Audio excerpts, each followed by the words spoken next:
Welcome to Ready and Resilient Now, Together Live, our new interactive series where experts and communities unite to build real-world preparedness for families and community leaders. Produced by the Force for Health Network in partnership with WADEM, this series connects you with actionable tools and trusted strategies. Today's 120-minute event includes two parts. Part 1, a special session with 17th U.S. Surgeon General Dr. Richard Carmona, exploring lessons from past crises and today's challenges. Part 2, practical steps you can take right now to strengthen your family, neighborhood, or organization. We want to hear from you. Share your questions and experiences in the chat. To dive deeper, comment from the platform you are watching this from, or better yet, download the 360-degree Force for Health Academy and join the Ready and Resilient community for more resources and tools. Now, let's meet our co-hosts.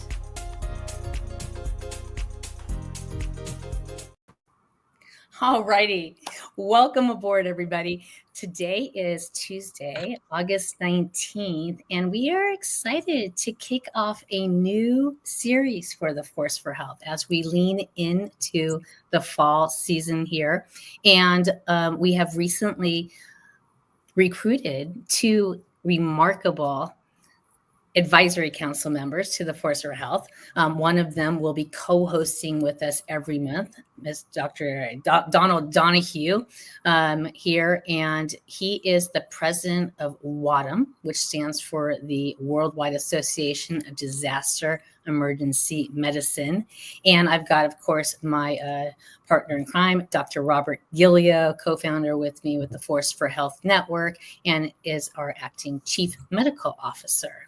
So before we bring our esteemed guest, Dr. Richard Carmona, up onto the stage here, let's go around the room. You know, this is a new series for us, and this whole concept of ready and resilient now together, it was just flying off my tongue in terms of like what we wanted to name this. We kind of went around the group, but you know, ready and resilient now together. August 19th, we've got some anniversaries and some really interesting things that both of you guys were involved in. You know, Rob, I pass the baton to you. Why are we here? Why do you think that this is important for community family leaders? And it's been 20 years since Hurricane Katrina, where I was involved, as was Dr. Donahue.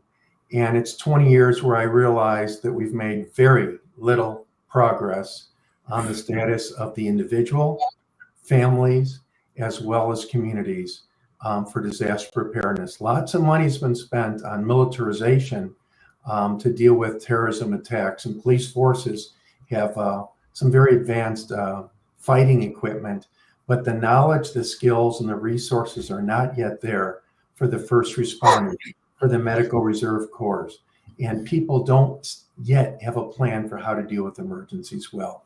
20 years since Katrina, about 25 since 9/11, and we're still overweight, we're still out of shape mentally and physically in order to respond.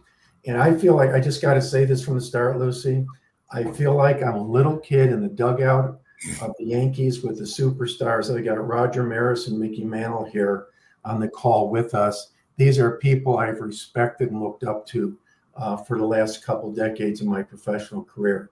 It's absolutely an honor to be on stage with them. I mean, I'm the one also honored and humbled. I'm just playing the Main Street Mama, you know, perspective, and I am surrounded with doctors from global, worldwide disaster emergency medicine leadership, and to our, you know, nation's doctor of the 17th Surgeon General. So we are waiting for Dr. Carmona to kind of get situated back there in the back room. But Don, you know, welcome. I'm so excited to kick off this partnership with you guys. I mean, this whole concept, as we look day to day, there are issues and events that you're like, would I have known what to do if that was me in that situation? So I feel, you know, again, honored to be under you guys' advice and advisory. I'm just here as Main Street Mama, like I said, you know, I don't know what I don't know until I know I don't know it. And so let's see if we can make an impact on making people more prepared. What are your opening thoughts as we kick off this show? My first opening thought is that you guys are embarrassing me, and I've never been compared to Roger Maris or Mickey Mantle before. Although I will point out that I grew up in a National League New York Mets family household, so I'm so sorry. I'm not sure if that was a compliment or not. But one of the things that we share. Well, first, WADEM, real briefly, WADEM is now in its 49th year. It was founded by true luminaries in emergency medicine and medicine in general. The whole purpose was to improve life saving, and we've grown in mission and scope since then. But one of the things we say, we focus on disaster and emergency medicine and routine care as well. But one of the things we say is nobody needs disaster medicine until you do. Right. Surely, I was, as Rob alluded to, I was in the Pentagon on 9/11. Nobody even dreamed that someone would attack the building, as they called it. Yet there we were. I will bet money that nobody in Asheville, North Carolina, envisioned horrendous floods that would wipe out whole communities. So, Lucy and Dr. Carmona are here from Arizona, which at any given moment is on fire. So, there's a need to know, to be aware, and to know what to do when the unthinkable happens. So we're here to promote that. And, Rob and I have done probably more than 100 of these in the last few years. And we find that an hour goes by way too fast. Right. So instead of having, speakers and then all of us trying to get our, thoughts and comments in, we just wanted to expand it a little bit. So we're playing with this new format. It is a 2-hour, 2-part format where we will go ahead and bring up our esteemed guests here shortly. So the first hour will really be able to pull information and kind of dive a little bit deeper with him. This is an interactive chat. So if you are watching on YouTube or Facebook or LinkedIn, feel free to comment, and those comments will come directly into the stream, and we will be able to address them live if they are good enough and meet the muster here. But without further ado, I don't want to waste any more time. Let me just do a very special introduction to our guest here, Dr. Richard Carmona. Now, I knew Dr. Richard Carmona as a very close personal friend when I launched a magazine here in Tucson back in 2006. I went straight to the mayor's office, Mayor Bob Walkup at the time, and he was great friends with Dr. Richard Carmona, and they were launching this big Global Mayors Alliance. And he's kind of watched my kids grow up, and then I was watching him get pulled up to do his Surgeon General thing and everything else in between. So on one hand, I feel like I'm just asking a close personal friend, but I have to remind myself the stature of what he represents here. But without further ado, Dr. Richard Carmona, I want to go ahead and bring you to the stage. Hopefully your mic. So now I'm right side up. Yeah. And my name is there, but I don't have any volume yet. So. And I guess maybe he is not ready to go yet. So let's go ahead and kind of flip the switch a little bit. I know that, Hurricane Katrina's coming up, and I know September 11th's coming up. Rob and Don, can you guys talk about those a little bit? And I'm going to go backstage and kind of help Dr. Carmona a little bit. Well, I think one of the things as we look at a situation, there's some basic tools of prevention, preparedness, response, and recovery that goes into many planning things that happen on a community basis, an organization basis, and on a personal basis. And I'd be curious if we can start out looking at the community level, Dr. Donahue, with regards to WADEM. What do your members do? Do they help? Where are they? And what type of communities do they represent? And then are they helping at the community-based emergency planning level, or is it more on an institutional? How does our institution respond if suddenly something happens down the road? And my answer is yes. WADEM, I have the privilege of leading a truly global organization with truly, I think it was Isaac Newton who said, we stand on the shoulders of giants. Some amazing, amazing people who have been part of WADEM, the founding and the carrying it forward over almost 50 years now. To borrow from Tip O'Neill, like politics, all disasters are local. I mean, there's regional disasters, but all disasters are local. And the initial response, and sadly, there's many examples. The initial response is always in the community, the bystanders, the volunteer first aiders, the volunteer firefighters. If you look at a tragedy, a sudden event, the Boston Marathon bombing, remarkable response by bystanders, shopkeepers, people who were there. Certainly, fire, police, first aid, physicians who were there at the finish line, but normal people stepped up and saved lives. And that's always the case in any disaster. The people local to the disaster are the ones that make an initial difference. So we have WADEM members work in, ironically, I just finished writing this for our annual report. WADEM members work in hospitals and clinics, in academia. They work in health systems. They work in international non-governmental organizations. They volunteer. And probably the passion and the volunteering, the passion to help others is the common denominator. It's a sense of community and a sense of help your fellow man, help each other. That's what drives them. So we literally are everywhere in the world, on almost every continent, save Antarctica, and in almost 100 nations. I'm excited to talk to you more about your recent global, biennial event in Tokyo when you had 82 countries represented. We do have Dr. Carmona kind of ready backstage here. So I want to go ahead and bring him on now so we can go ahead and, okay, Dr. Carmona, you are here and you can hear us, right? Yes, Lucy, I hear you well. Do you hear me? Good. We can hear you. Yes. Yes. Hey, good. Nice to see you all. And I will take the blame for not testing. And, I don't know what's going on with Chrome browsers and stuff, but thank you so much for coming and spending some time with us. I don't know if you were able to hear my intro. You are more of a close personal friend of mine first and foremost. And then I have to remind myself how important you are in the world and say like, wow, Dr. Carmona is actually giving us some time. And so I think that is spectacular. So I wanted to kind of just kick off into the three things that we wanted to talk about. But before we go into then and now and misinformation and legacy, do you have any kind of opening thoughts right now in terms of, we spoke a couple weeks ago when we were preparing for this concept of ready and resilient now together.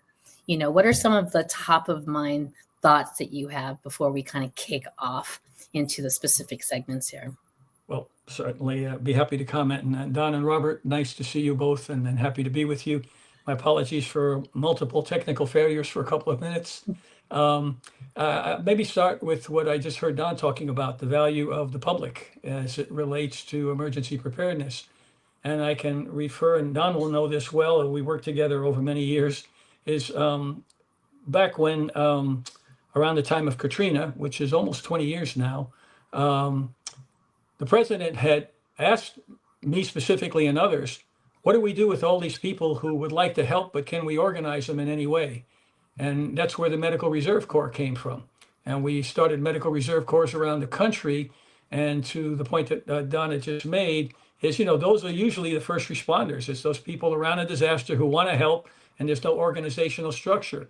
So what we did with a minimum budget is to create several hundred of these teams all over the United States and allow them to be part of a scalable response to all hazards challenges. And it worked very well, starting with Katrina, but then thereafter, that the community is also engaged and feels that they are part of the resolution of these problems. So it works very positively. And Rob, I know you've got some comments on that, because it's such a small world how we come full circle here, right?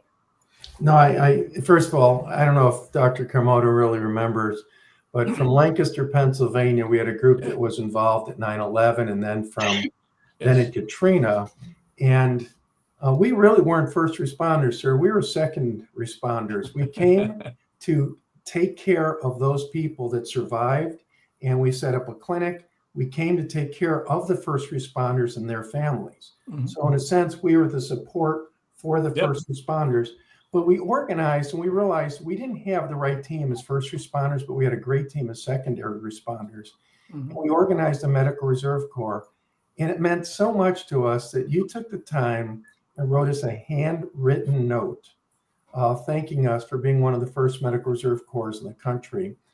Very valuable sentiment, document, and gesture from the lead doctor in the United States of America. So I will never forget that, and I thank you for that. Thank you, Robert. You're welcome. The Medical Reserve Corps is a brilliant movement where volunteers that show up in emergencies oftentimes are well-meaning, but can be a drain on the system, as you know. Right. And if they show up without their own medicine, their own food, their own lodging, suddenly they're taking a bed or the medicine or the meal from a victim or first responder that needs it. And the Medical Reserve Corps helped us organize how communities could respond without being a drain.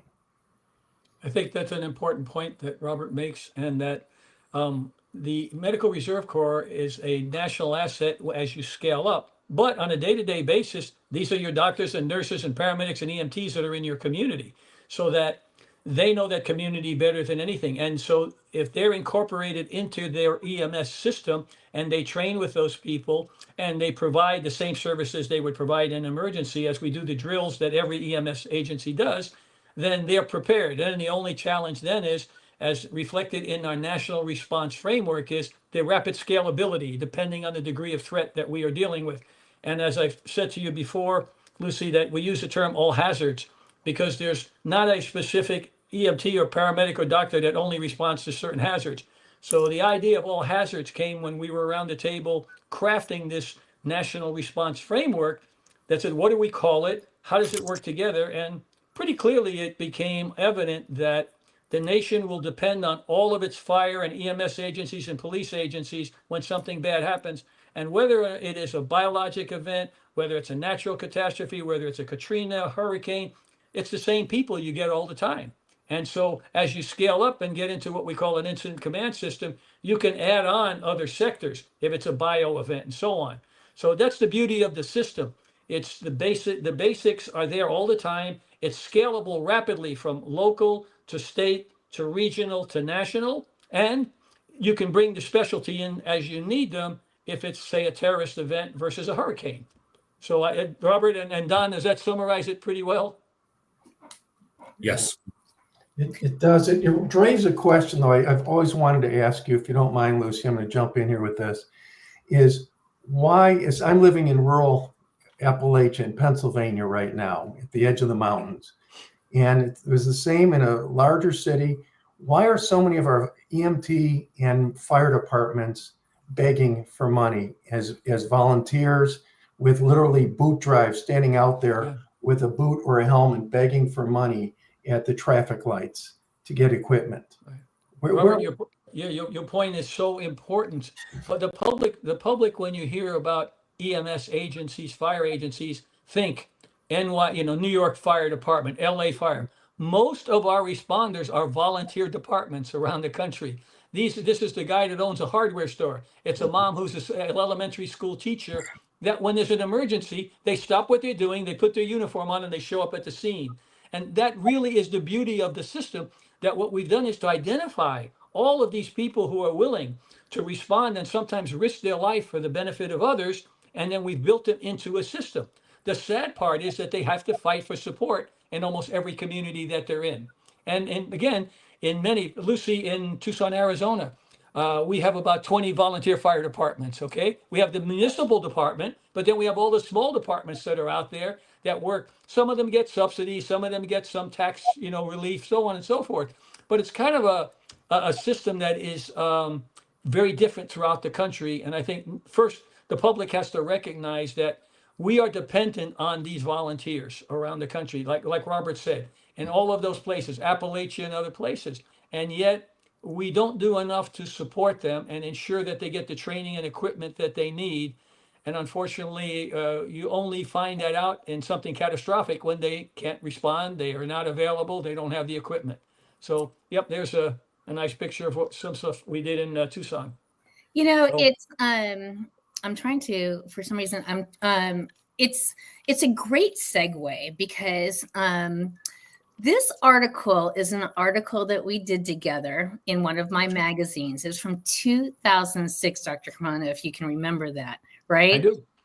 That was at the end then of your U.S. Surgeon General term, right? You served from 2002 to 2006, right after 9/11. That's correct. Right? Yeah, under President Bush, I believe. Now, the question I posed to you in this article, which is what I really kind of wanted to talk about, this then and now type of deal, is I asked you what you thought, and this is after 9/11, so fresh, what you thought was the biggest national security threat to our country. And I know this is small, and I'm not going to read it, but you said obesity. And if you see the gentleman, right, the little boy, the Northwest firefighter, right? And I know it's a little small, so I'll just read it. But you always said, listen, today's youth are tomorrow's first responders. So we better make sure that I'll flip a page here. Yeah. This was the opening image. We can't always build a future for our youth, but we sure can build our youth for the future, right? So Yes. I just want to kind of tap off that. Do you still think that obesity is the national security threat that you used to before, or what's your take now? It's significant. There are many threats now: misinformation, disinformation, hyperpartisan politics. But we'll put those aside for just a minute, and let me explain the context of what I said back then. And please allow me also to praise Robert and Don Donahue, because they have been giants in the field. They've been there for decades, working tirelessly and invisibly, and guys like them all over the country who keep our country safe. But yet nobody knows really, unless you're in the field and you know each other. But this is the greatness of our country, that you got guys like Robert and Don who will do this, and Don with WADEM, for instance. He didn't have to do that. But yet we're a better nation and a better world because smart people like this come together and lend their intellectual property to something bigger. Now back to obesity. The reason I did this was I was struggling at the time with national preparedness issues. The National Response Framework was pretty new. Katrina hadn't hit yet. This is in 2002. But obesity was a big problem. And I started getting calls from my fellow surgeons general, Army, Navy, and Air Force, and actually from Congress, that why are so many young men and women not qualified for our military? Why are they failing their PT test? So when I looked, I said, well, here it is. You have unfit young men and women. Obesity is a major problem. When we look at it, even today, 40% of adults are obese, 10% more are severely obese, increased disproportionality of Hispanic and Black citizens who are obese. And so you say, well, okay, they're overweight. What's the big deal? Well, we all know that obesity is a fuel for so many other diseases, from heart disease, chronic inflammation, and the list is endless. So the reason that I use that term, that obesity is a national security issue, I needed some way to get traction with Congress to do something, because everybody talks about obesity. Oh, yeah, I know, it's those people, okay? But when I tied it into the national security, and we don't have a workforce that can move into the jobs that take care of us, then I got their attention, okay? And we were able to do a little, some little things with it. But I wanted to put the context in. I was not disparaging or reducing many other significant problems that are threats to the health, safety, and security of the nation. But at that time, I needed to make an honest statement, a declarative statement to Congress that this is a national security issue. When people are being run out of our service, can't qualify for their test, who will be those who respond to bad things for our nation if we don't address that issue? So again, that's the context of the remark back in the early 2000s. I remember being visiting a friend of ours who was the athletic director of West Point, and we stood at the side of the Potomac, and you had just written that, right? And so I mentioned it to him, and he wholeheartedly agreed, because that was the year that they had to lower their standards, right? Of the recruits coming in, and I said, "Wow." Well, that's another issue. And I asked both Don, and both Robert, is that you never want to lower the standards, because you're asking these young men and women to face harm's way, whatever that all hazard is, and they have to be physically fit and prepared. Plus, they're part of a team. It's not them alone. And everybody on the team wants to know that everybody in a meritocracy qualified to do that position, not that they snuck through with lower standards. That's not good for our nation. And certainly I defer to Robert and Don as well to comment on that. Rob, Don? I'll take up that offer. And it's not just at the entry point. My wife, Evelyn, who's probably listening to this, is a nurse, and she works in a stroke unit with the University of Maryland. Young people, you think of strokes, you think of old people, infirm people, but hypertension, 35-year-old state trooper had a stroke. Now he's bedridden. That's not the military, but that's public service, and that's protecting the society. So you have a peace officer at the height of his career, at the height of his training, sidelined. That's a terrible burden. It's a loss to the community. It's a burden to the community. It's certainly a burden to the family. So, the lack of attention as we planned for this, we collectively had a chuckle. I many years ago read a fascinating article that said the airline industry is actually spends more money on jet fuel now because we as a population weigh too much. I remember that, Don.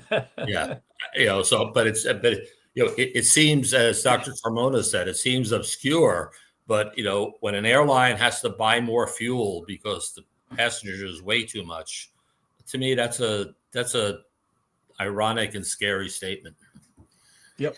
Yeah, and it's during just a small anecdote that may trigger something, but this really came home to me as a volunteer pulmonologist who showed up at 9/11. We set up a clinic for the NYPD, and as we did an assessment and put together a database that eventually became the World Trade Center registry and got the funding for ongoing care, we interviewed patients as to their exposures. So as we went through about 1,000 NYPD officers, we asked them where they were when the buildings collapsed, how much did they breathe in, what other risks did they have? And I remember talking to a guy named Tony, and his partner, I believe, was Luigi. It might have been Louis, but let's just say Tony and Luigi. And they were working in Times Square, and a call went out, everybody come to the World Trade Center, there's been something happen. So they look at each other and said, finally, instead of shoplifters and other minor crimes, we're going to do something cool. So they race down the World Trade Center. They see it's on fire. They look at each other, and other cops are running in and firefighters are running in. So they run in to the first tower, and they help carry down some people from a 10th or 12th floor. And as they're getting those people safe, the first building collapses. Oh my gosh. And they didn't realize, at first it was like, hey, we're going to go and be heroes. But they didn't realize they were really at risk until the building collapsed. But then they looked at each other and saw the fire in the second building. And Tony says, wow, we knew we had to go in, because if that one goes down, we got to get in there and get people out of there. And so that's where the heroism really comes in, when you're running into harm's way. And they both run up. And Tony says, as he was coming back down, Luigi was getting kind of tired because Luigi smoked a lot and was overweight.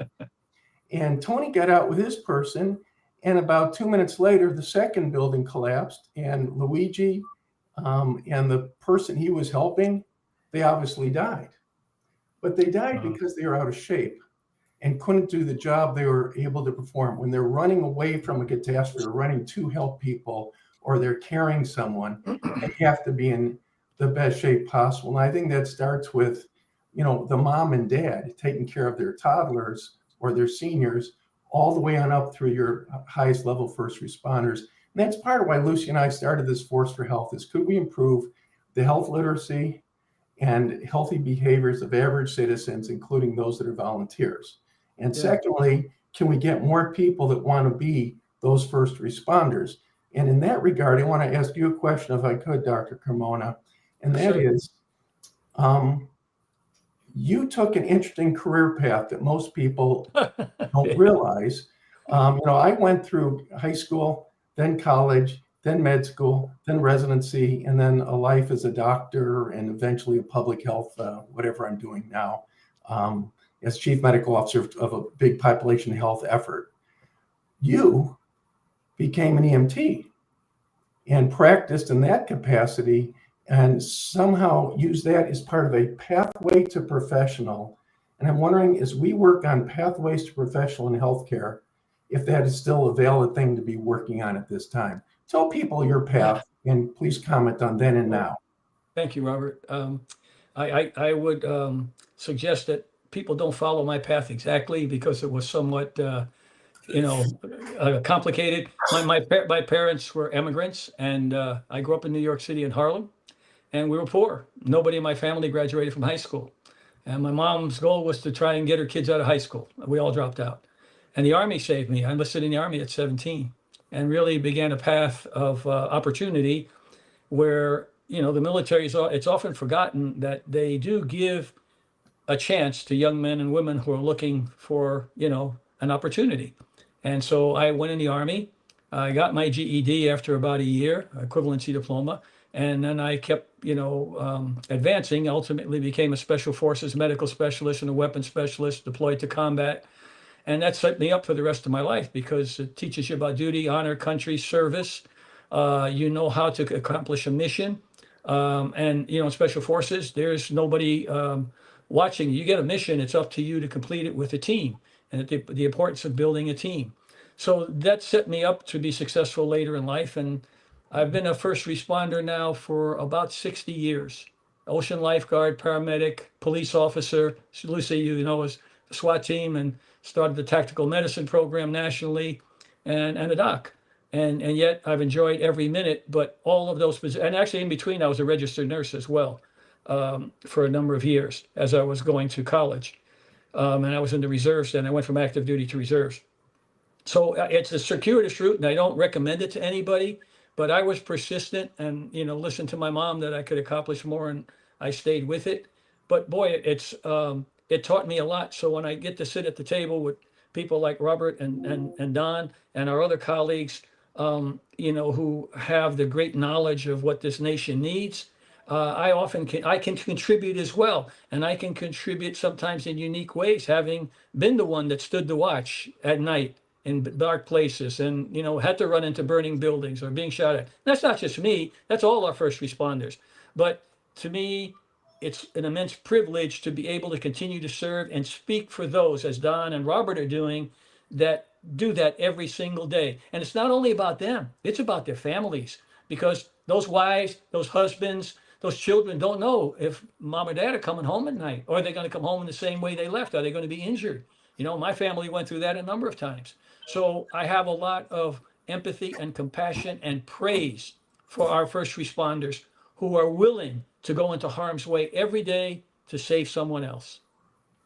From a career path standpoint, is it still a valid thing? I know when you were influential in my life, I told my daughter this story, and at age 16, she became an EMT. Oh, great. While she was in high school, now she's a general surgeon. All right. So for her, it introduced her beyond her dad to the medical world and to the self-esteem that she really could help people and develop that clinical and compassion. Is it still a valid thing to think about as Lucy and I plan programs. Literally, we do this for career pathways. Yeah. How do we entice someone to, and would you suggest we entice them to be a first responder on their way to maybe nursing or medical training? Yeah, Robert, I can give you a concrete example. Lucy, I think, knows my oldest daughter, who's a University of Arizona graduate. And when I was, I ended up being a trauma surgeon, critical care doc. So I ran the EMS system. I was running paramedic training programs. Like, my heart was still in the field as a responder, yet now I'm running it as a doctor. And my daughter started volunteering in the trauma center as a candy striper. And then when she went, she as soon as she got to college, she got her EMT and she started working as an EMT. And then she kept, working in the field as she finished nursing school at the U of A. So she had a pretty rich experience and did just what you suggested. And I didn't encourage her, like I encourage my kids to be anything you want, but just do something useful that has social purpose so you can make a living. And she did. So I have I can give you an example of that. And along the way, I met many young men and women that I hope I've inspired when they expressed interest and they didn't think it was possible to be able to suggest, it's my first job as a first responder was an ocean lifeguard. And people don't think of lifeguards as that. But in a summer, I would do over 100 rescues in an ocean environment and had to do CPR a number of times and had to first aid. So I never thought of it that way, but lifeguards are first responders. And then being able to be EMT paramedic and a special forces medic where you, as Don, I think it's an independent duty corpsman. You're downrange and there's no doctors. And you're with a special forces team deployed in a remote area. You have to take care of everything, no matter what. And if you can't take care of it, somebody will probably die. So all of those experiences, made me much more sensitive to what you're mentioning. And I think that we should open the door to every opportunity that every young man and woman who professes interest in this. There's like a shopping center of opportunities. Hey, you could be an EMT, you could be a paramedic, you could do this, you could do that, you could be an administrative person in an EMS system, and encourage them to experience all of those things. Because ultimately, if they get to be a nurse or a doc and actually have responsibility, they'll be better for really understanding the system. Last thing I'll mention, and maybe you guys did too, the docs that were under me that I were in the trauma center and emergency, if they were going to get on the radio and be involved with our EMS system, they had to do mandatory time on the rigs and go in the field and see what it was like. Because you cannot be giving orders if you don't see what this young man or woman is going through in a snowstorm or when it's hot and they have people, the multitude of challenges that they pick up in the street. So, and I never had any doc or nurse complain that they had to do it. In fact, most of them said, I'd like to do more, okay, because it was that much of an enriching experience. Oh, part of that's, to me, it's a good segue because I am listening to doctors, right? And I'm just a family leader. And one of our other advisors who does a lot of emergency disaster training in Mexico was saying that down there, now I don't know what the stats are up here, but he was reporting that it was like 80% of the calls to these communities weren't worthy of the first responder, that it's really on us to better prepare citizens so that we can know when and when not to call 911. And so as we lean in towards the second segment that I want you, to talk about, now I'm like, okay, now what? Okay, I'm a mom. Who do I listen to these days? Because I feel like the information pendulum is just swinging all over the place. And I know the former doctor or the most recent Surgeon General actually wrote a report on misinformation being an epidemic, right? So like, it's 2025, Dr. Carmona. Who should the normal mom be leaning in towards for great information? Let's talk about this misinformation kind of epidemic. Well, there's mis and disinformation, one being purposeful and one being inadvertent, but still having the same outcome, that it confuses people. So my sense is that when there are issues, using COVID as an example, okay, we had many politicians getting on the stage speaking of things they knew nothing about. And really what you want to do is have a professional there This is not a political issue. COVID doesn't subjectively attack Democrats or Republicans. It affects everybody. So let's have a reasonable conversation and let's listen to those people. So it starts in the community, the public health director in your community, the chief of emergency. People know those local people. Then you go up to a state level, you go up to a national level. The challenge is too that, I just had a phone call yesterday with all the living surgeon generals. And a lot of what we talked about was and disinformation. The Surgeon General's job is to speak truth to power. The problem is you need to have leaders in a meritocracy that do a Lincoln-esque approach, a team of rivals. You want to hear the counter arguments. You want to hear what you're missing. You want to know what's around the corner that you haven't figured out. So you surround yourself. But to do that, you have to be competent and you have to be a strong leader to be able to sometimes be told, that's not the right thing to do, boss. You need to do this or that, or at least think this.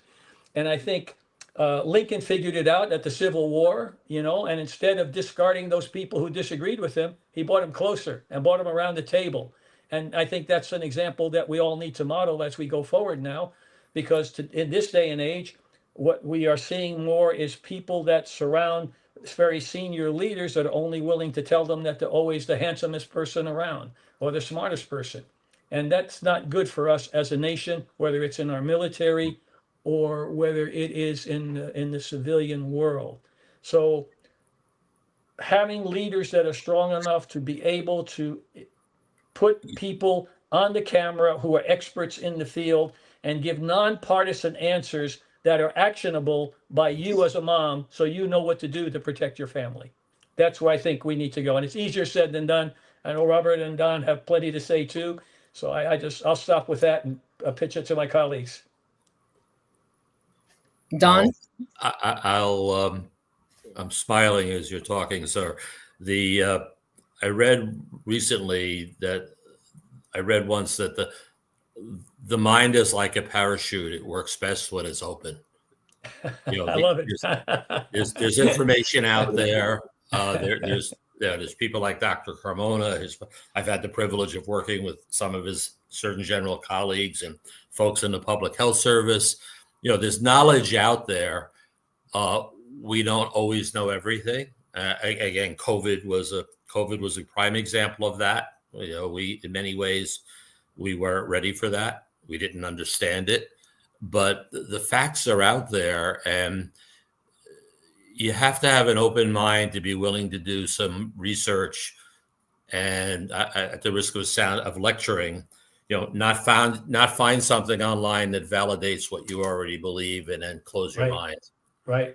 That's the hardest part. There's plenty of, I look at social media, the arguments, and, there's a reason that nobody has smallpox. There's a reason that I don't worry when I go to the pool about polio. Mm-hmm. So, there's also been mistakes we've made, so we're not perfect. But, right. The information's out there, but you have to have an open mind and you have to be willing to look at it objectively. Absolutely. Absolutely. I want to step into two things here. One thing is something Lucy said I have to criticize her for. But she said, I'm just a mom running a family, just isn't an appropriate word because it diminishes the role. And I think the doctor mom in a household is the first one that deals with the husband's complaints. Should I go to the ER? I'm having chest pain, or I've skinned my knee. Do I need stitches or a Band-Aid or just a hug? So the mom is making many of the decisions in the household. And many moms call me. You get to be an old doctor, and all the family, friends, and relatives call and say, hey, your cousin Jeffrey is urinating and there's blood in it. Okay, what should we do? And or what do you think about this mRNA bull, that's being talked about or whatever? And so one of the challenges I have is I really trusted the NIH and CDC as my gold standard. I trained at Mayo Clinic and knew a lot of the people there. And so I trust what they say on their website. But the point is, I'm not sure who and what to trust. as I try and educate the moms and future leaders, men and women of families, of institutions, Right. of organizations, of policymakers, of school boards. Where do we get our facts from? What's fake and what's real? And how are you dealing with that, Dr. Carmona, and your fellow Well, thank surgeons you. general? And what advice do you have for people like me and Lucy, just trying to help the moms of the world, the teenagers of the world, be the health literate, health promoting citizens? Thank you, Robert. And first, and I am in violent agreement with you that to say just a mom, you are the CEO of a family that makes extraordinary decisions every day. So I would argue too that moms are probably the most underestimated important asset in our nation today. Period. Drop the mic, you know? But for me, it is about the moms who talk to those children, and then using that what Robert started with, I'd say, how do we educate moms with the best information? And one of the challenges we have is who is the final arbiter of truth in our society? When you have the most senior officials spewing lies and basically confusing, what do people do? When they're not sure what to do, they revert to their tribes, okay? And their tribes tend to be left or right of center. And then they start believing that. And as Robert said, they start looking for something on the internet that supports their preconceived, ill-conceived notion, and then it becomes reality. When really, philosophers have been arguing about truth for thousands of years, okay? But there are truths, okay? And we can use vaccination as a perfect example since Robert did bring it up. The reason that I'm old enough, and I think both Robert and Don are, that I remember the pictures of kids my age in iron lungs with polio in the 50s. And moms were scared to send you to school. But there was no misinformation or disinformation. People said, it's a virus, we don't know what it is. And then a couple of smart docs came along, Salk and Sabin, and said, hey, we can make a vaccine for this.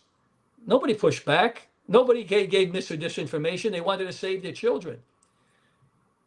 However, the issue of knowledge has now become often a political tool for somebody's personal gain, not for the benefit of people.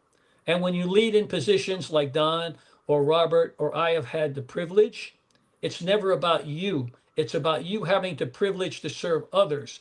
And what they deserve is to be told the truth, however inconvenient that truth is.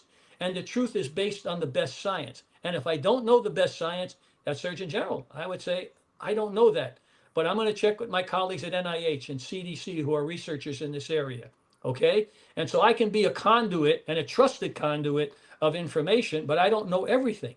So we're not doing a very good job of arming the public and pushing a restart button into what truth really is, because right now our public has reverted back to their tribes and listened to a certain network, listened to a certain person that fills their ears with stuff that is politically correct for what they're trying to accomplish, but often is well off from science. Now, the example I think is a good one that was brought up about vaccines.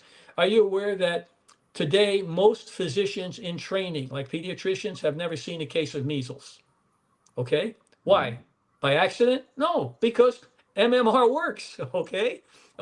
And are there some side effects with vaccines? Sure, there are. But when you look at the risk benefit ratio, there is no question that you should get a vaccine. And then when you start clouding the ether with statements about you don't trust mRNA because it's the government is experimenting, and it's pharmaceutical. No, mRNA is 25 years old. This is not new stuff. We know how it works. Okay. And are there possible in any vaccine untoward events? Usually it's a sore arm, maybe a little fever, maybe feel, but we don't see polio here anymore, right? We hardly see tetanus. When there was a whooping cough resurgence in California a couple of years ago, it's because moms stopped vaccinating their kids. That's why, and then there was the whole issue of autism that started when I was Surgeon General. And we had people for their own gain saying that these vaccines are causing autism, so we should not vaccinate our children. I went on TV with President Bush, got vaccines, and said, my children are all vaccinated. And at the time I didn't have grandkids. I said, when I have grandkids, all my grandkids are going to get vaccinated, because it's probably, you can argue, the most important advancement in public health science in the history of mankind. Because you don't see the Black Plague anymore. You don't see all these bad diseases. You don't see polio here. And so if we stop vaccinating, the impact to society is going to be catastrophic. And the cost will be catastrophic at a time where we cannot afford any more cost. So I'll stop with that. And it's about, we have to demand the truth from those that we have elected and those that are appointed ostensibly to represent us. And I don't expect that they know that a congressman or a senator or even a president knows the truth, but listen to those who will tell you the truth, however politically inconvenient it may be. That would be my message. That's pretty strong, and I appreciate you being so passionate with your statements. You know, I'm an independent type of person politically. Me too. All right, and I, with great appreciation, looked at Operation Warp Speed Yes. During the early COVID epidemics, when our ICUs were full of people. Yes. There weren't even enough masks and gowns, and people were dying on ventilators before he figured out about proning them and some other such ventilator settings and massive inflammatory responses. But Operation Warp Speed rapidly saved the day and saved millions of lives. Yes. And was probably, if there was a good legacy for Trump, that would be it. That would be it. That's the Nobel Prize this guy wants. All right. Yeah, I agree. Now, 4 years later, he's saying the mRNA vaccines are a scam and we should go back to the live vaccines, and is not mentioning or acknowledging his huge success that I think saved my life, certainly my mother-in-law's life. Right. So that confuses me when we get Yes. a different message from the same leader, and not necessarily trusting as the CDC or the NIH's sites Right. are changing. How do we go back and trust that? Do I go to the British Medical Society? Do I ask Don what his colleagues in Tokyo are saying at WADEM? How do I get my do you still trust the CDC or NIH right now? I think, can I make one comment too, Don, on that, Robert? And I obviously want to hear from Don, but I want to take it a step further, that some of this misinformation we've weaponized. And so, to give an example, that maybe one of the finest virologists in history who I work with and worked for me for a while, Tony Fauci, required federal officer protection because of death threats, because he told the truth about a vaccine. That doesn't make sense in a democracy. Okay. And it's not only him, others. Okay. So I think that this has gone way over, and now this is deleterious to the health, safety, and security of our nation. It is a national security issue, and we are at a critical juncture in the history of democracy in our nation. I'm trying to play time cop here. I want to pull into the last segment. I know we started late, but Don, do you add one final thought before we go to legacy and memorial? Nope. I endorse my colleagues, and I think Rob alluded to that. You know, there are wonderful experts. I live just outside of Washington, D.C., close to Bethesda. They're an NIH. There are wonderful experts in this nation. There are experts in France and in Germany and in Japan. The information's out there, but you have to be willing. You have to be willing to A, look for it, and B, to give up your preconceived notions. I don't know everything, but I learn something every day. Yes. So. And I think that you just hit on a big reason why I feel so passionate about this concept of fit family force, and really going to the core of the family to make sure that either the teen or the mother, somebody in the family, is kind of taking lead in terms of just basic health literacy, literacy, right? We're going to be doing some pilots here with Tucson Unified School District, and then some others around the state. And it really is focused on a parent and teen teaming up. Rob's done some things with Senior Force. Just being able to do small things that will stop 80% of the falls that then would turn into morbid circumstances. So I'm always going to be the plight of the family, right? Yes. You even said 25 years ago to me, Dr. Carmona, and this always stuck in my head, that we don't need, so as all this cutting and funding, right, is just like debilitating everybody. You said to me something 25 years ago, and you said, we really don't need to spend more dollars on research on figuring out how to fix obesity. We need to determine and find a way how to get Americans to make healthier decisions by giving them the information and the incentive to do so.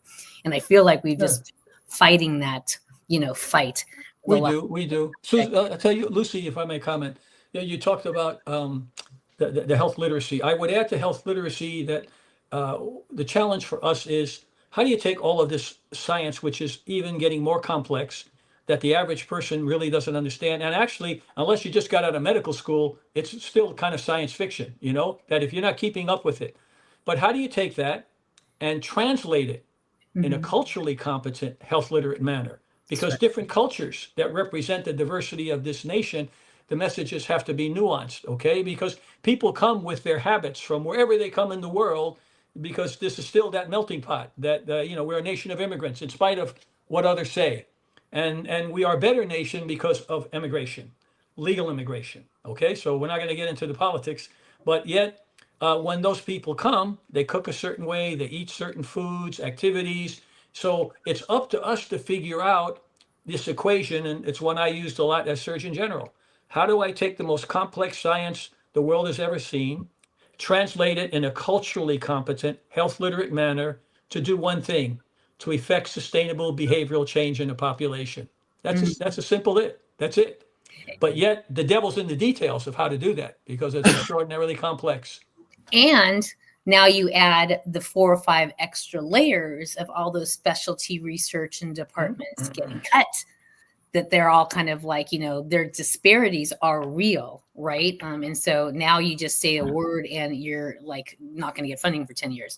So anyways, on that note, let's just transition quickly. Dr. Carmona, I hope you have like 5 more minutes, because I want as much as you want. You know what?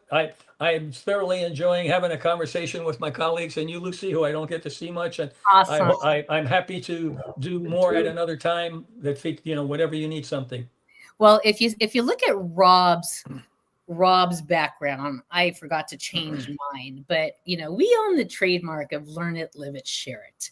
And that's basically what everything that we do is structured around. And when you say share it, I mean, you really can't get more top of the ring when you actually go to a point of establishing a memorial, whether it is a statue on the mall, whether it is a monument, or so this memorial that you did. I live 6 minutes away from this place, and I'm going to go ahead and bring it up right here so that people know what we're talking about. And I know that you were the honorary chairman of this, and I loved this lean towards health. First responders on this. Tell me a little bit about, or tell everybody about what the genesis of this was and why you thought it was so important to, so basically there's an Arizona Heroes Memorial, and you guys just cut the ribbon on it earlier this year, right? Yes, and it was a few years in the making, but the community really has a great deal of heart and compassion and empathy for its first responders. And a number of citizens who were trying to figure out, how do we honor these people who continue? And it started out pretty small. At first it was, well, let's do a park where we'll honor our military, okay? And then I said, well, when I came into the discussion, I said, I think it should be broader than just the military, because we have a broad array of first responders, from military to old-fashioned first responders. And then it took a couple of years to work through this, get volunteers, raise money. And then, it finally came down to, at first, again, there were a lot of people that were passionate, and they only knew about the Army and the Navy and the Air Force, for instance. So I said, well, but at the time we only had 7 uniformed services. Now we have 8 with the addition of Space Force. So I said, well, if we're going to do a monument and you want to have one monument, then we have to really recognize all of our 7 uniformed services at the time. And of course, since then we've added in Space Force, which is 8. And then they forgot about the public health service. And I was like, well, you guys probably aren't aware, but in 1798, President Adams created legislation to care for sick and injured seamen, which was the genesis of the U.S. Public Health Service. And nobody even knew that. So I said, if we're going to honor, we have to honor all of those in uniform who served. And then it was police, fire, even the lifeguards, anybody who's a traditional first responder, plus our 8 services. And there's a monument up there for each of them. And I think we were very proud. I mean, everybody was passionate about making sure we didn't leave anybody out. So over a year of conversations with city leaders and county leaders, identifying, have we created a universe that truly is representative of those who sacrifice for us every day? And that's how this came about. And I think it's the first one in the country, that has that anybody did anything like. It's a beautiful park. And rather than just have it be stationary, we created an actual living center there where there's actually a place where classes can come and learn about each of the monuments and what those people represent. So it's open to the public. There's parking there. You can sit and reflect. It's beautiful looking up at the mountains at the Catalinas up there. And it's kind of used to be a rural area. It's becoming urbanized, but it's still pretty open. And I give credit to our team that was put together, some of whom are veterans, some of whom were first responders traditionally, and all had the common value proposition of let's do something unique and market disruptive that sends a message to the country of how we value all of those people who are willing to sacrifice for us. That's how it happened. It was an overnight success in about 4 years. I was going to say, man, because I was driving by that for many years, just watching it. And I actually have pictures of the development, right? Yeah. But I do. I find solace and peace when I work out of the home. I have to just go ahead and just get out in my convertible. And so that just happens to be one of the stops along the way.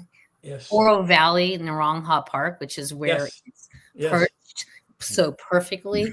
I'm going to nominate in the contest that we're going to start, Rob, that I haven't even told you, my favorite park contest. I really think Narongha Park is the cake for that because of all the different features, which includes this memorial on here.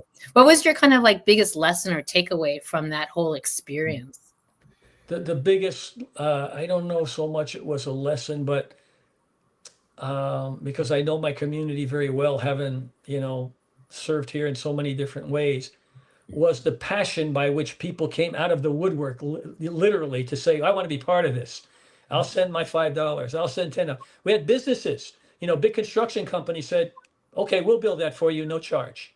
It was like, so then it was just a matter of coordinating all of these great people with great hearts, with compassion and empathy, who wanted to make a statement to our first responders, to our military, thank you for serving us, and so it was really heartening. And the day we opened, I don't know if you were there, Lucy, it was packed. You couldn't. It was a beautiful. It was packed, and and the speeches were beautiful. There was a lot of heart wrenching. We had a Second World War veteran there. We had Korea. We had Vietnam. We had soldiers, sailors, airmen.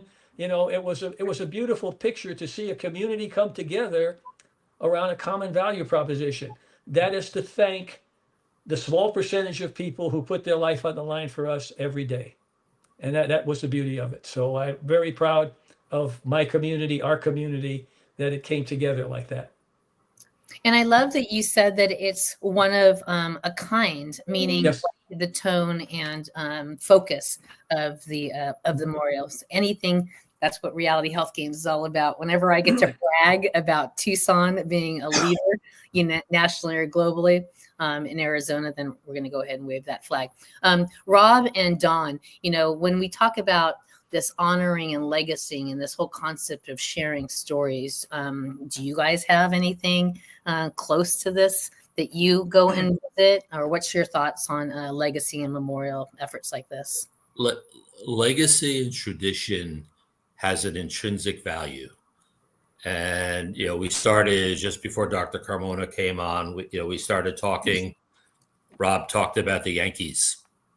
and and but the Yankees have pinstripe uniforms. Yes. The Marines have a whole culture. Yes. You're never an ex-Marine. You're always a former Marine. There's a culture within. Absolutely. Yeah, I shared. It's a way of honoring. It's a way of creating community and honoring those who contribute to that community. Yes. With Rob and Lucy a couple of days ago, I'm going to embarrass my spouse. Long before I met her, my wife's father was a firefighter in New York City, youngest captain in the department. He was killed in the line of duty. Oh. 6 years ago. 6 years ago, it was the 40th anniversary, and I said, "Let's go to New York and recognize that, honor it." The department put on a phenomenal chief of the department. It was an amazing ceremony. If I had Jeff Bezos's money, I could not have done it. But the most striking thing of that, which I shared, the most striking thing of that event was that this was the 40th anniversary of his passing. They went out and they found the crew that was with him the day he was killed, and those guys all showed up. 40 years later, those guys showed up. And talk about the family. My New York firefighters always called me, because I come from a firefighter family. They always called me brother.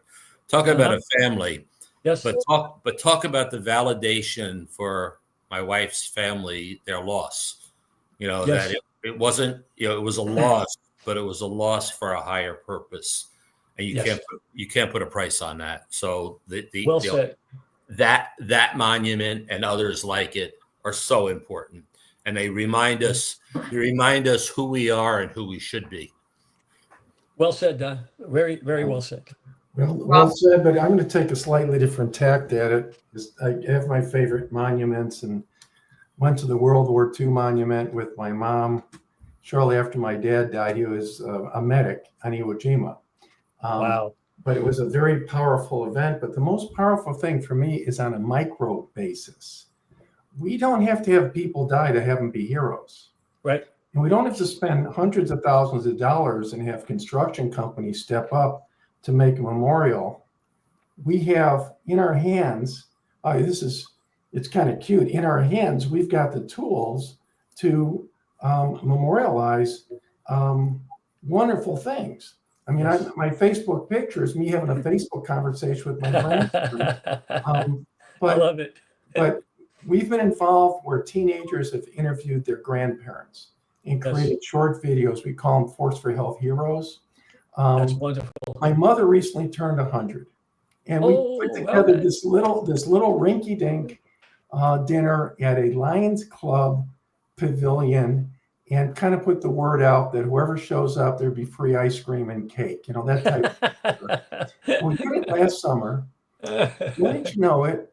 Parents that were foster parents under her 60 years ago showed up. And these are people that were foster parents for 20, 30, 40 children over the years. And my mom was this adoptive social worker.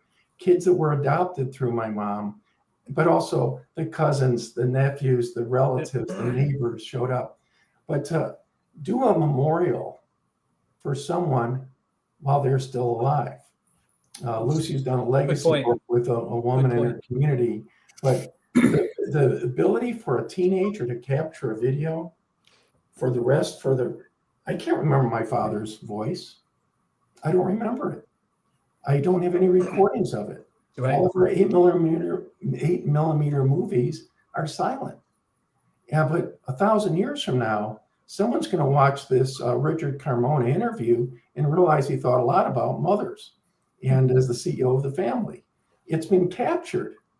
It's been memorialized. And so the ability to do those little micro memorials, that make someone smile just for one day or 1 hour or 1 minute in their life, and have that memory, even if it's distilled down. You go to a funeral, there's one big picture, and maybe a slideshow. And that's it. We have the ability for people to really, while they're alive, honor those that are alive and thank them for their service, not just token, thank you for your service, but to really thank those, even if the service is making meals for us all through high school, let alone saving our lives by running into a building. Robert, it's a wonderful sentiment, and I think you're spot on. I mean, it's just I feel your heart in that sentiment. And one thing that I was involved in when I was Surgeon General and still have, there's a Library of Congress has an ongoing thing with the veterans, and they're recording oral histories. So I spoke about Vietnam and special forces, and some of my class, so the guys we're in combat with, we call them battle buddies, and it's the tightest. They're closer than your family members. I mean, it doesn't make a difference when they need something, we all mobilize and go see them. If they pass away, we're all there standing at the bedside or standing at the casket and saying words for them when they pass. So it's a very powerful bond that I think is those that you served with, and I think fire departments, police departments. To what Don's point is that you have all these battle buddies, and over a 20 or 30-year career, you've gone through hell with these people, and they are close as close as family can be. Yeah. So I think that being able to memorialize those stories and let the children learn them, and in a contemporaneous fashion, which is what you've implied, Robert, I think is so important. But even with that, we still have the Library of Congress, who had the wisdom to fund these programs, to have the real voices of those people online. That's right. And you can go there and hear the stories of all of those. The thing that moves me, I'll give you an example. I was at a meeting, it was actually a tactical medicine meeting, and I sat at the head table, I was speaking. The guy sitting next to me had jumped into Normandy and Belgium. He's 99 years old, and I got to sit next to him. Nothing else mattered that night except me listening to what he had to say about what it was like as a teenager to parachute in to a combat zone, maybe the worst challenge of his life. I left so inspired, having just been close to this guy, and shook his hand, and he died a couple of months later. But it was like, wow. And then out in Coronado, where I am now, we had a neighbor. He was with the 101st Airborne, another one that had parachuted in during Normandy.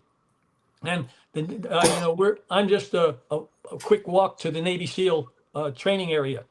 So they heard about this guy. He's 99 years old, and not last summer. Last summer, this guy had always had a wish that would have liked to have made another parachute jump. The SEALs took him up and did a tandem jump with him just before his 100th birthday. Wow. And he made his jump just before he died. But even better, they put his World War II uniform on him. And when he landed on the beach by the Del Coronado Hotel, the Jeep that picked him up was a Willys Jeep from World War II. And he rode around the beach, giving everybody a high five. 2 weeks later, he died. Okay. And I thought, wow, those are things I'll never forget because of the impact. And I got to talk to and know somebody that served maybe the toughest time of our world, and this guy is an example. So I appreciate your remarks and so agree with you. And we should do more to be able to thank people. The other thing I see that when presidents die, you beat up the president. Then when he dies, you have all these accolades when they left. Well, why don't you just tell them that when they're going through, rather than waiting till they die? So, yeah. But anyway, great points. Rob hit one of my biggest regrets in life was not asking my mom about the woman that she was. So I learned more about her as a woman, prepping for her eulogy than I did when she was here. I didn't know she was National Science Teacher here in the Philippines. I didn't know that she wrote a book. I didn't know that she won all these awards, Wow. So I was at one of Glenn's clients, who was an 85-year-old. And I said, Amy, and her husband passed away. And I said, do you have a story to tell? She's a polio survivor, came from a small town, Oklahoma, married and had a very wonderful, successful life. But she was on a trip with her grandkids recently and realized that they didn't know anything about her. Right. Wow. And so she didn't want to write a book or have a movie or anything. She just wanted somebody to share a story so her grandkids and their kids can know who she was. So we've got this kind of program. So we're looking for bookmaker buddies. If you're a teen and you want to honor a senior, you've got this whole program. And That's nice. the other thing I was going to say is, just two things, and then we'll kind of wrap it up into the last part of this is, when I took my girls to New York and DC, high schoolers, to celebrate women in history, every single one of them, and there were about 30 all in over the 4 trips that we took, recognized the Women's and Military Memorial as the highlight of the trip. And we were hosted by Brigadier General Wilma Vaught, who was all of 4'3", and she claims to be one of the first non-nurse, military in combat. And she was flying over and saying, hey, our nurses are just as much in harm's way as, we are.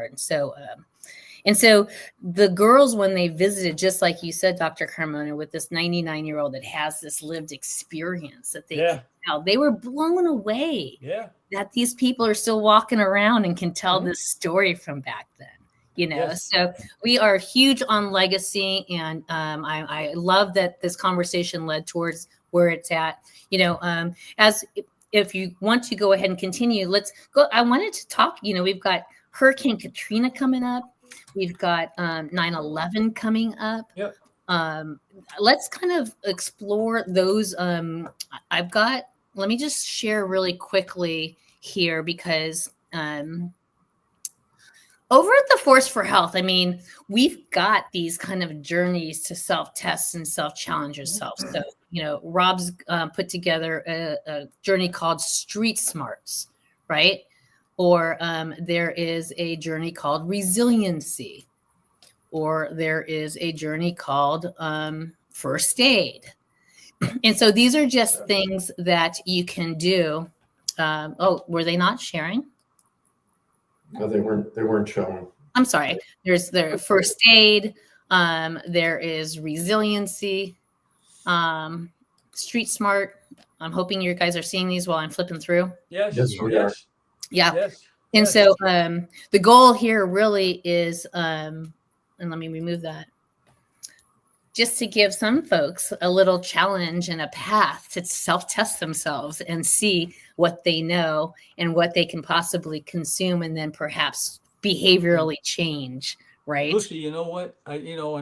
It's just dawning on me now, in a country so divided, in misinformation, disinformation, the hatred between two parties, all this crazy stuff. This is a force for good. It's not just a force for health. We're telling good stories. This is the greatness of our country. So, kudos to you guys for doing that. We need more of that now, because, these people that we've entrusted with our destiny continue to divide us for their own benefit. And really what we need now is to come together as one nation, and recognize that the diversity is good, immigration is good, people are good, give them a chance to be good, and rather than, dividing into two tribes that just attack each other all the time. I think that we should democratize this as much as we can. These are stories that inspire people, and it makes no difference whether you're a Republican or a Democrat or an independent. Who cares? It's really about the greatness of America. And I applaud you guys for putting this together, and I will do everything I can to spread the word for you, because I think we need it now more than ever in this nation. Well, I was hanging up on that share it concept, because my partner, Rob, it's just unbelievable what he has been toe to toe with. Right. And so when he takes the effort to document real lessons learned from Katrina, he was frontlining Katrina, or right at 9/11. Right. And so his whole book is in here, and we really want to try and, find the subject matter experts that have these lessons that are already told. We're working very closely with the disability space, and being able to deliver. I erroneously did a AI course about one of their leaders, and I thought they were going to be like, this is awesome. And they're like, no, that's not our perspective. Not, not for us, without us type of thing. And so it is really the true stories that come through that we want to go ahead and highlight. Go ahead, Rob. I think the democratization of health knowledge, and to have science be a way of measuring the truth is important. I think so. Understanding basic science and having a personal knowledge of enough science to make your own decisions. Of this person on TikTok is selling something and trying to get you aggravated so that you buy their product is very different than a scientific argument. And so to diminish the academics and the scientists is scary. But one of the things we have is we've paid a lot of money, but we've invested quite a bit in doing the human body in 3 dimensions, where I can dissect, rotate, and teach a procedure, show what a heart valve looks like, illustrate how an immunization works, etc. And the thing, when you talk about democratization, Dr. Carmona, it's 99.9% of what's inside of every human on Earth is identical with the exception of skin color. Right. Slight variations in certain bony structures in different races, maybe a little taller, maybe a little shorter, maybe a little bigger bump on the back of the head in men versus women, but 99% of it is identical worldwide. So we have like 1,300 models in English that can be translated really into any language. Right. And one of the things that has taught me a lot is we work with interns. Anyone watching that is a college or grad school level person that would like to work with the type of tools Lucy's talking about, with courses, with building games, with building 3D models, basically to teach medical school translational information at the level of a middle school, or to take it all the way on up to the level of a college student. But here is, you dissect and rotate this body. There's a variety of things you can accomplish and teach people about, as Lucy's, I think, removing part of the right ventricle to get into the heart, and view a heart valve and watch that heart valve even beat if she pushes the play button again, which is my favorite thing in the world. Yeah. I've never seen that. I was a doctor for 40 some years, never was able to visualize it that way, even in real life, which is a bloody mess with everything's pink and red. So I guess what I'm saying is the democratization of sharing information and I think I'd like, with your help, with Dr. Donahue's help, with our other people that would want to join our advisory board of some very distinguished people, from moms to obstetricians, or former surgeon generals, or current, 17th surgeon general, is becoming that source of health literacy truth. Sure. I don't know it all, but I want to surround myself with people smarter than me, so that the people that join us are part of the world intellect on sharing what works and what doesn't work in a valid manner. A team of rivals, Robert, just like Lincoln. Okay. Yes. All right. Do you and Don want to talk about the personal disaster plan that you've been working on? I think that it is not yet totally ready for a free link to go out. There was one thing that I saw and caught that'll keep me from doing that, but I've got it pulled up if you want to talk about that. Well, I had a great experience, Don and Richard, after Katrina, where we worked with kids where 90% of them were in the Superdome or sleeping on viaducts or on other people's couches, where they've witnessed family members die because they weren't able to evacuate from their neighborhoods. And working with that school and Mr. Joshua Williams, who opened up that school, who's one of our advisors and partners on the Force for Health with Advance the Dream program, he and I worked on a disaster plan where 7th graders built a plan for their family for their next evacuation. It wasn't a full-fledged disaster plan, but it was an evacuation plan. And when Hurricane Rita came along, they flipped the numbers, where less than 10% needed the local shelters and 90% evacuated safely and got out of harm's way with a go kit, with their valuables, and did not lose things of great value. And so the concept here of 20 years later, with what we can do with our phones, with the internet, with our apps, is to build a personalized disaster planner that can let you get ready, prepare, be aware, care, and prepare to identify your risks, get things in place for shelter in place, for dealing with a confrontation or for evacuation, getting ready to respond and recover. And so Don and I are kind of putting together that plan as a tool that could be shared with a person who could then share it with their family members, who could then share it and print it out or have it on their device should the internet be down.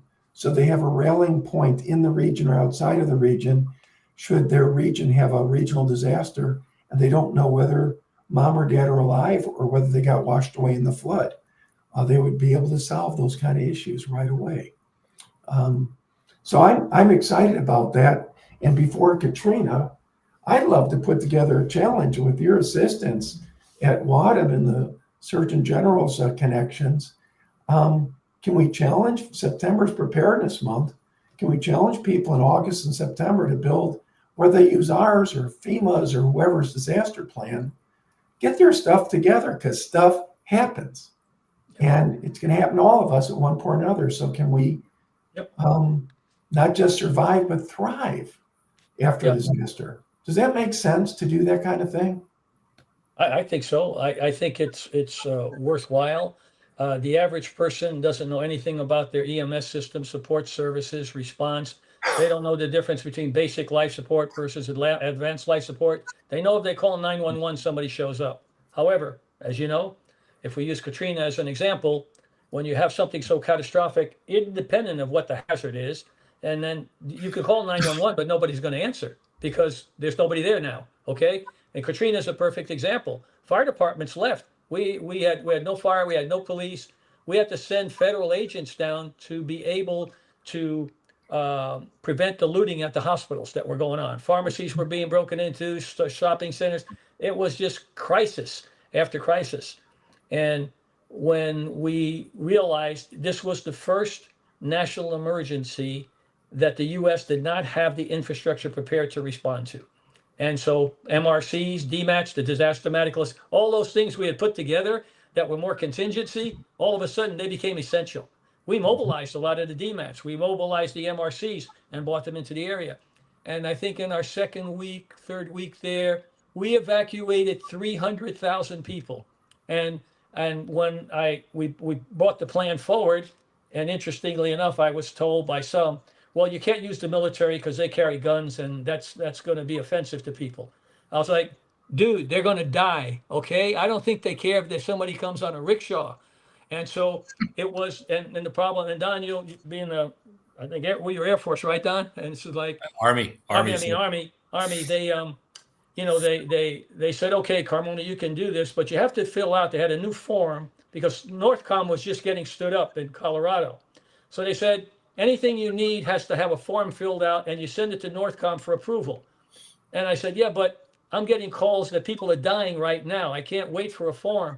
Yet I know the resources because I can call over to the Air Mobility Command. Nordy Schwartz was there, who was just before he was the Chief of Staff of the Air Force. And so then, this is how crazy it got. So a bunch of politicians, of course, moved forward contracts for private air people to come and evacuate people. So I remember the first time we had a nursing home with a bunch of criticals, real sick senior people. Some had been on ventilators, and they said, "Well, we're gonna let the private sector assist." So okay, the plane lands, and there's a pilot and a co-pilot. That's it, and you have dozens of patients. So I said, "We're not going to do this anymore." And I remember talking to my team. This is just between us. I just said, "We will ask for forgiveness, not permission." Because it's too complicated. So I called directly to Nordy Schwartz, who was the 3-star running Air Mobility Command. I said, Nordy, I got 30 criticals at this location. Give them the GPS locator on all of those things. And people said, well, they can't, how are they going to land? There's water there. I said, my God, these people are going to be happy to go in a place they ain't getting shot at, okay? They do this in combat, okay? Water is not an impediment. I said, we brought a mobile hospital in with the 82nd Airborne. They parachuted in. Okay, we have the ability, but the civilians who are making decisions don't understand our capability. So that first plane that came in, and I got the call at the National Command Center, and they said, well, the plane is here, but there's no medical supplies or support. But when we sent down a C-141 or a 123 or 130, there was a medic, there was a doc, there was a nurse, there was IVs on board, there was emergency kits. So we just went ahead and didn't ask for permission, and we just asked for forgiveness. What's his name? P.K. Carlton, who was the Air Force Surgeon General, did the same in 9/11, and he got in trouble for mobilizing all the Air Force assets up there, but without asking, because the same thing happened. You hit the bureaucracy who wants you to do all the forms, and you say, well, people are dying. We can't do that. And why we survived Katrina was MRCs, DMATs, local EMS, and then the military coming in, and our federal officers coming in and putting in a police department to prevent the looting at the charity hospital in New Orleans.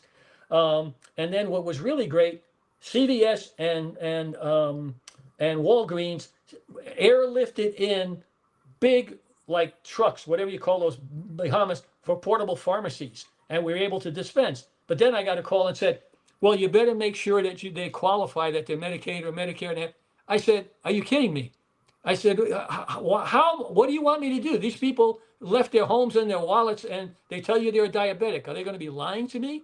I said, let's accept everybody at face value, give them what they need, and then deal with it later. So the understory with Katrina, as successful as it was, I'm very proud, but there were a lot of impediments that were in a bureaucracy that people didn't know how or what to do, and they wanted us to first basically see if they had a Medicare card, see if they had this, what's their insurance.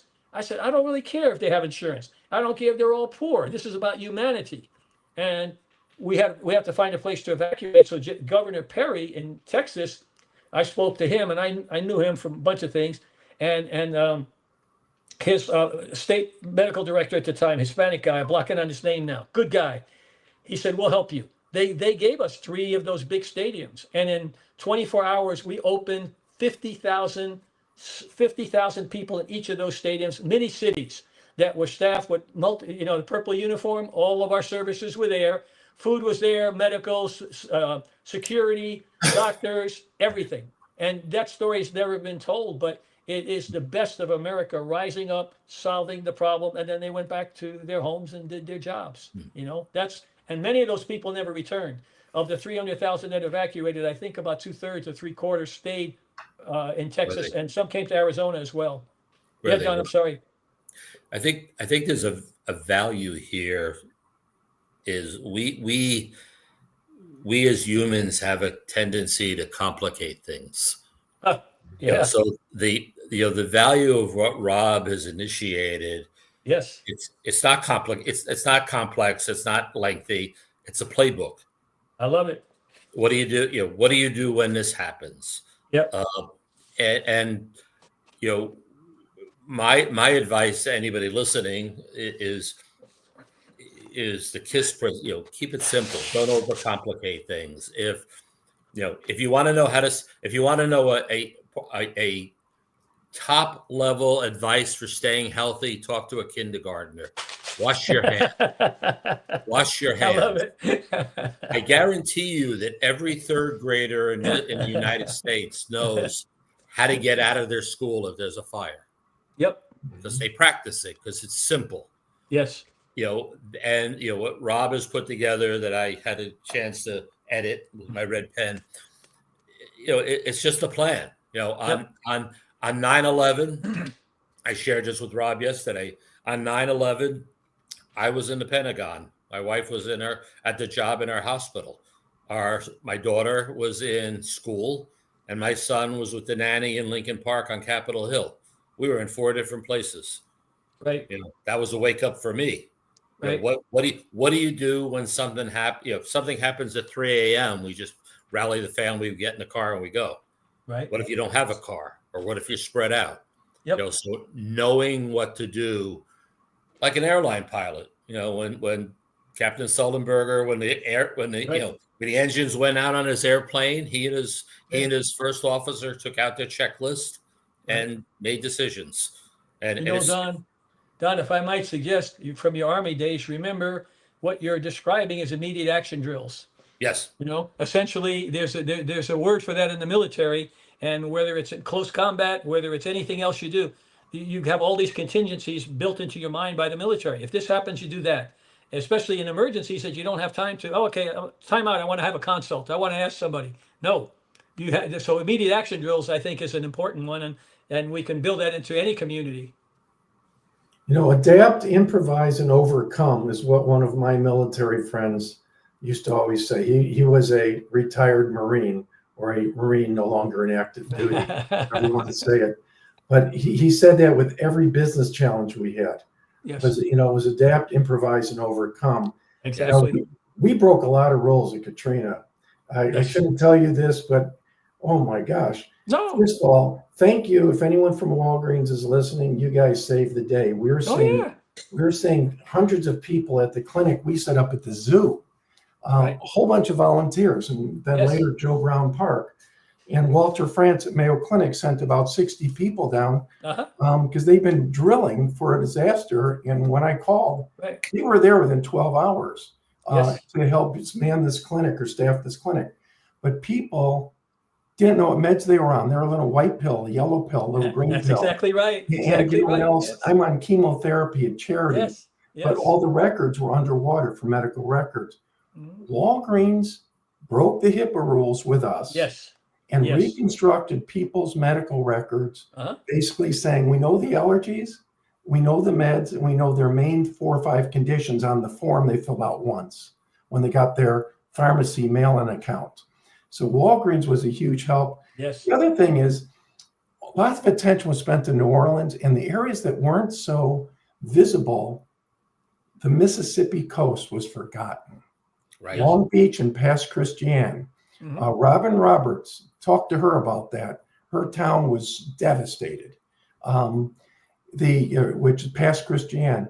But at Long Beach, everything was destroyed, and a group of people from Lancaster, Pennsylvania went down there ostensibly to do a prom for the kids that their high school was destroyed, a homecoming type dance. I said a prom. But these kids in Pennsylvania raised money for what they thought was important: the dresses, the suits, the music, and the prizes to do a dance for their homecoming, because they didn't even have a high school left. All right. While down there, we got involved with something called God's Katrina Kitchen, started by one minister from Indiana, came down with a pickup truck to help. Started set up on the beach, started cooking hamburgers, and people kind of like came out of the woodwork. There were first responders or victims. And eventually it was 3,000 people a day in 3 circus tents, literally huge tents set up for food and for clothing and for rebuilding their homes, all staffed by volunteers. FEMA gave up and said, you guys run it as volunteers. Even the Amish came down to put on new roofs on people's houses from Lancaster, Pennsylvania. So you talk about someone showing up with a gun or a rickshaw. Even the Amish showed up to help out with rebuilding houses for people. So the volunteer on a local basis or on a national or international basis becomes very important. Oh gosh, where'd you get this? All right, thank you. But you're saying I knew it was something that you were passionate about, so I grabbed the quote just in case I could go ahead. Great. No, I think that's good. It fits in with, because I showed up as a volunteer for, I think I missed out on the military service. Vietnam ended, thank God, when I was graduating high school. And I always was envious of my dad's service on Iwo Jima and the stories and the pride he'd had in it. But the volunteerism at 9/11 and at Katrina was the highlight of my medical career. But you know what else was? In a little town called Huntington, Pennsylvania, which I loved. It's down the road from where I live right now in State College. Even the poorest people, when something bad happened, gave of whatever they had to their neighbors. They drove them. They lent them the gasoline. They lent them the truck. They would shoot a deer and give them the venison. Even the poorest of people volunteered and stepped up for their neighbors, not just writing a check to some charity for a tax donation. So I think it's one of our greatest assets and something we need to promote. Robert, I would say that, again, after listening to you and Don and what Lucy has created, this should be democratized, because I can't think of a time in my lifetime where we need to be able to spread the essence of who we are as in humanity, in a democracy where there's so much divisiveness and terrible things. There's all of these things happening every day, little and big, that people just step up and they take care of things in a nice way, having nothing to do with politics or partisanship.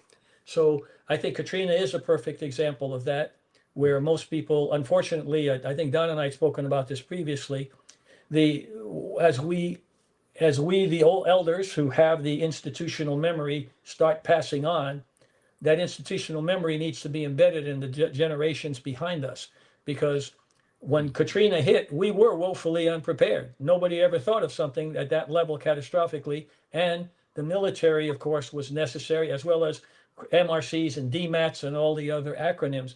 But there's a wonderful story there besides and I don't think it should be negative. I think it should be a positive story about how America stepped up, but also the fact that we allowed ourselves to become vulnerable because we became complacent, And so now we have to make sure that that doesn't happen again with whatever the next disaster is, all hazards, that because we have a plan, there's a playbook. And most people don't know there is a national response framework that outlines everything we've spoken about, and how it works and how we scale.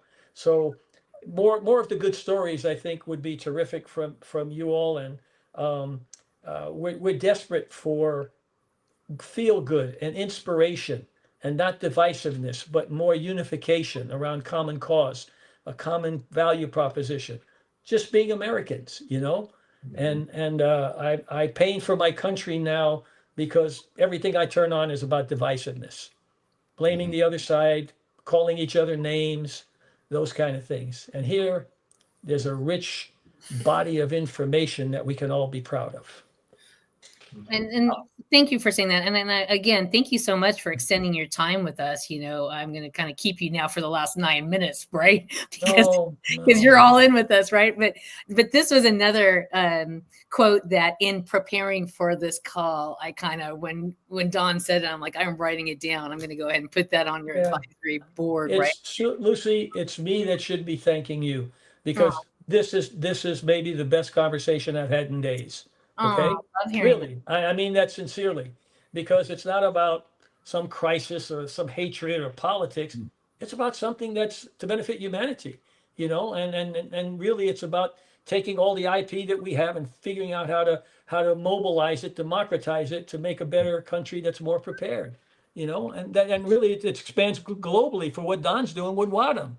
That's right. I mean, that's why we're so excited that this episode was really about featuring you and kind of kicking it off with the amazing intellectual capital that's around the table, right? But can you imagine now next month, we'll have a featured guest. You've got an open ticket. You have an open ticket to always come on board. But I didn't want to be selfish with you, right? But we will kick off the international component in the second hour with Don and his team next week. In fact, the whole Reality Health Games, Dr. Carmona, is set up.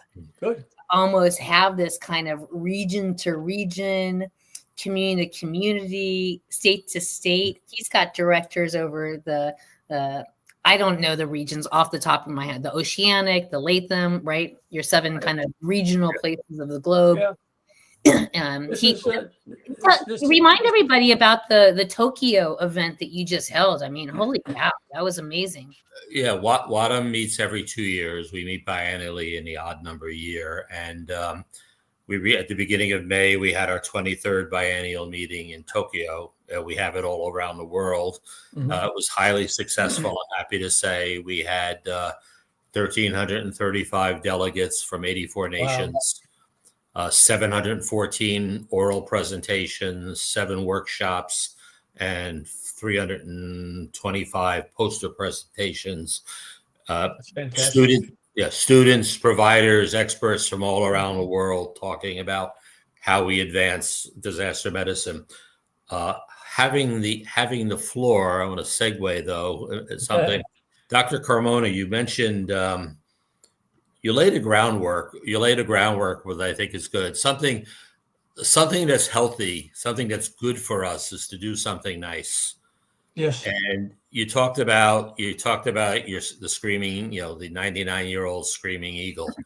And as you were relaying that story and how important it was for you, it occurred to me that, and Rob's talking, those people are out there all over the place. People who served in the military, people They who are. served, Yeah. the guy who was the janitor in your high school for 50 years. Right. So, my charge to the audience, to the nation, during this time of stress is find those people, talk to them, connect with them, Yes.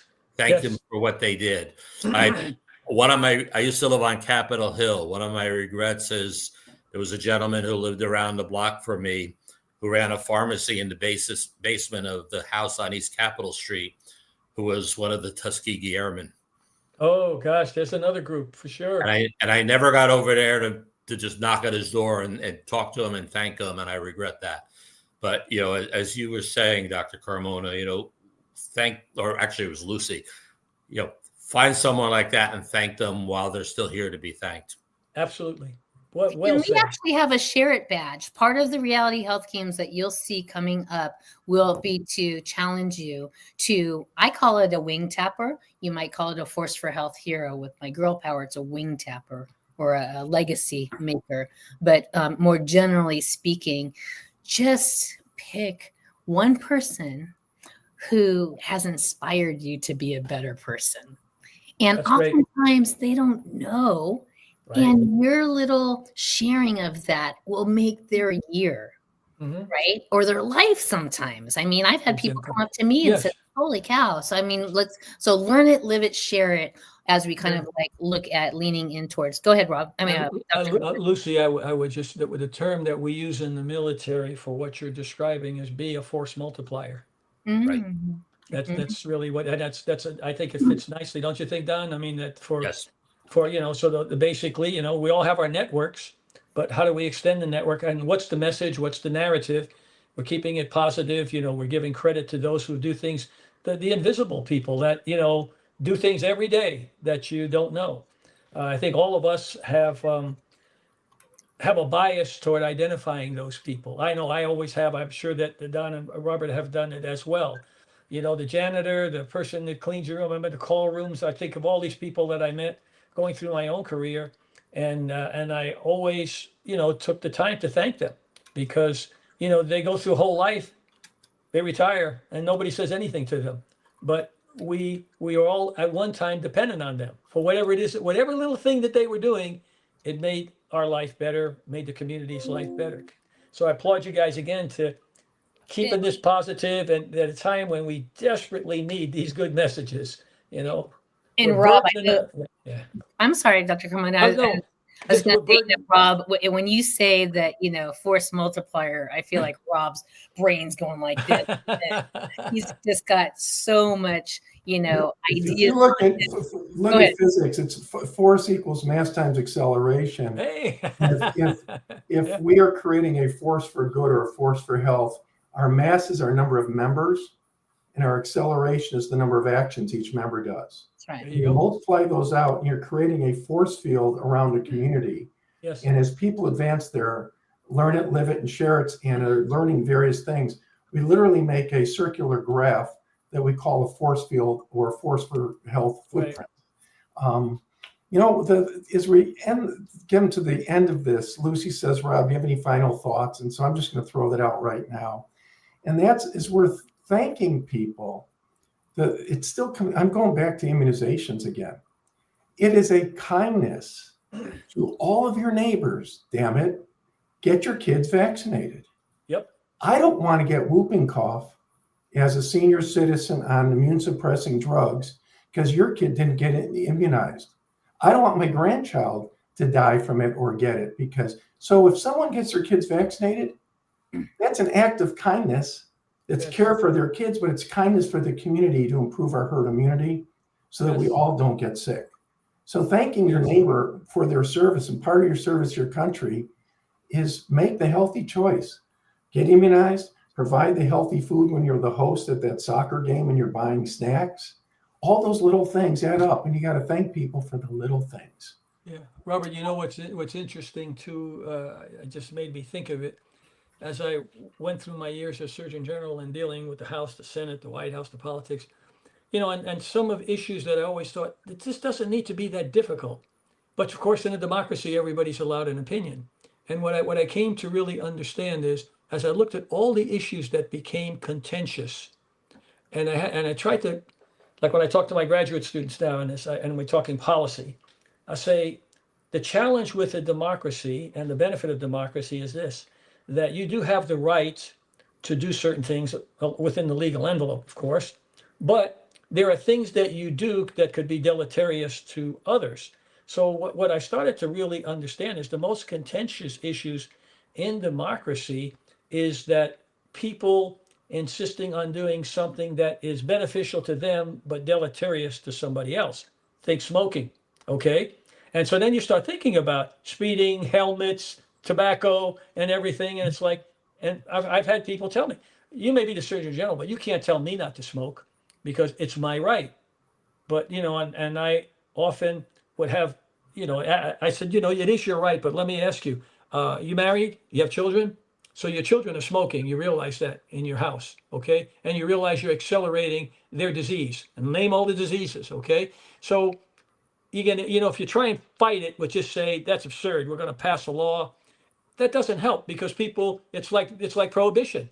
People wanted alcohol, okay? So you prohibit, they still got the alcohol. And in fact, the politicians had no trouble getting alcohol after they passed that law, So the point being is often the things, the birth control pills, abortion, as I looked at all of these things I was faced with, it was the individual right versus the collective right of society and trying to balance those all the time. And then not neither right or wrong, but in a democracy, you sometimes have to yield your personal benefit for the greater good of the community. And that the founding fathers defined that for us 250 years ago. It's never all about you anymore. It's about you being part of this bigger thing we call United States.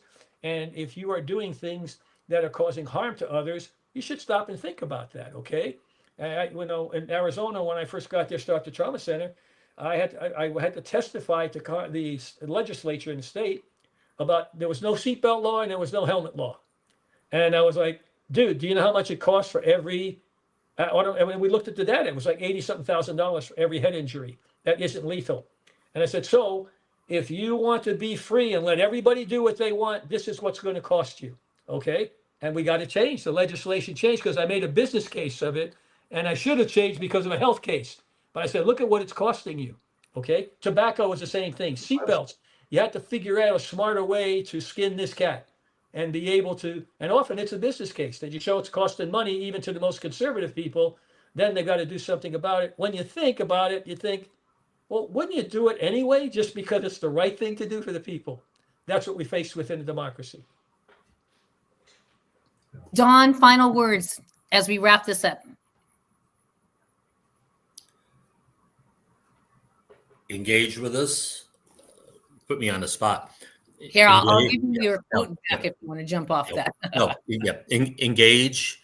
We're not talking PhD level knowledge, although to Rob's question, it's there if you want to pursue it that far.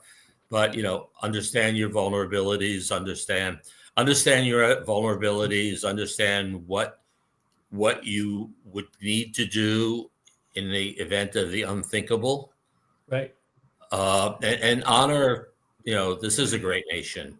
Honor our heritage, honor the things that we do well, improve the things we don't do well, and treat each other with kindness. Kindness, absolutely. Empathy, kindness, compassion. Yes. On my takeaways are that you said, Dr. Carmona, that moms are the greatest underestimated asset. Absolutely. Rob, your takeaway from me was it's okay to show up, be prepared, but if you're not prepared, know where you can fit in. And if you can't, then you can always support the first responders' families, and the victims and their families if action is not possible. And then Don, I just like, this one that I've been kind of toying with. Nobody needs disaster medicine until you do. That made me do my disaster plan, right? Now I actually feel a little bit more ready because Haley gets home tomorrow. And then I'm going to share it saying, hey, if anything happens, we're meeting. Here is our first point. There is our second point. Here's our checklist. I'll have something ready to go. And now I feel like I'm more ready and resilient now because we're working together. So on that note, you guys, thank you so much for a great conversation. Dr. Carmona, I am just forever grateful for your time and your support. May I just say, this has been the highlight of my last couple of weeks. When do you get to talk to such knowledgeable, passionate, honest people with integrity who are trying to do the right thing? And so Don and Robert, thank you so much for allowing me to be part of the conversation, and Lucy, you as well. And to my friend Glenn, who I don't see much anymore, please give him my regards. Awesome. Will do. So we will be here. Go ahead and go to theforceforhealth.com. You can download our app. Go find the group called Ready and Resilient Now, and you can join the conversation. You'll have access to tools. And so next month, we will kick it back up. But until then, be a force for good, be a force for health, and be ready and resilient now together. Thanks, everybody. We'll see you next time. Thanks so much. That's all for Bye-bye. today's Ready and Resilient Now together. But this is just the beginning. A huge thank you to our partners at WADEM and 17th Surgeon General of the United States, Dr. Richard Carmona, for sharing such critical insights. Now we turn the mic to you. Download the 360-degree Force for Health Academy to keep learning. Join our Ready and Resilient community to stay connected. Use hashtag ReadyTogether to share your actions. I'm Lucy Howell, Executive Producer of the Force for Health Network. Stay safe, stay prepared, and we'll see you next time.